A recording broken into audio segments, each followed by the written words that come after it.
Hello world and welcome. Today we'll talk about RNNs and LSTM. Today we are going to predict Bitcoin course and also apply a forecast. My name is Harris and let's get started.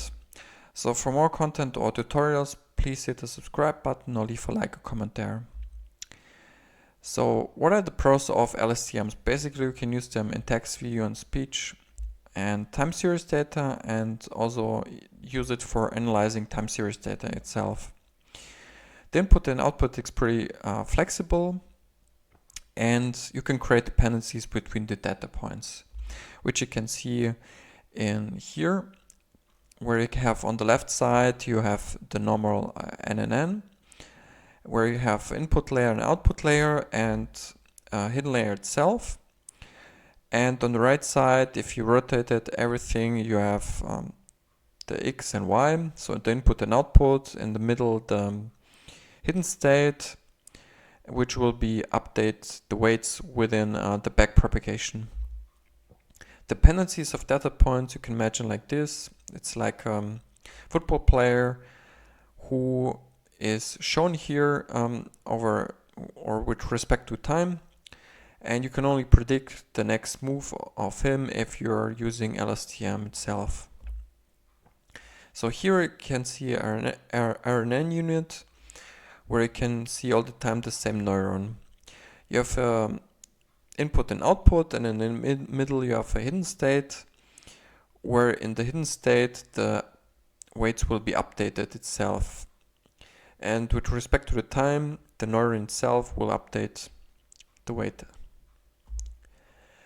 Here you can see the comparison between RNN unit and LSTM unit. On the left side you can see the input and output of RNN activation function, the hidden state, and on the right side you have the LSTM unit.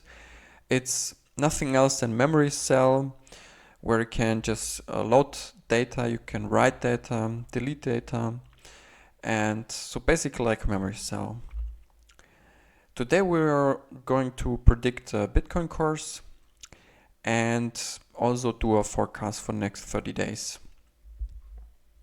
That's why I opened here the Python code, where we are going to import all the libraries and the packages.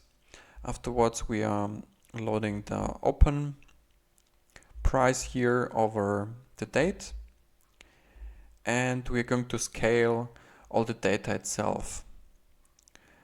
And then we are going to use the time series generator to generate the next 30 days for our forecast.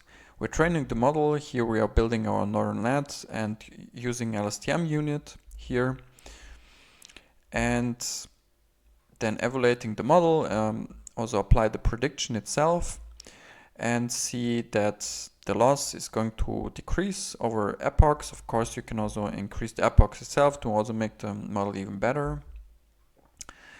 Then we are applying the prediction itself here and going to calculate the forecast for the next 30 days.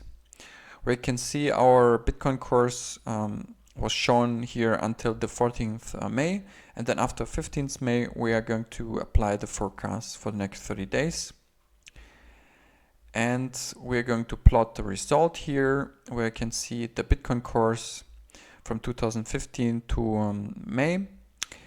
And we can see that the course goes a little bit down. And here on the red, you can see the forecast, comparison to actual and the prediction itself. And the forecast goes a little bit down in the May within 8,500 roundabout. So this is our forecast for next 30 days. So thanks for watching. For more content, hit the subscribe button or leave a like or comment there. Thanks a lot and see you soon.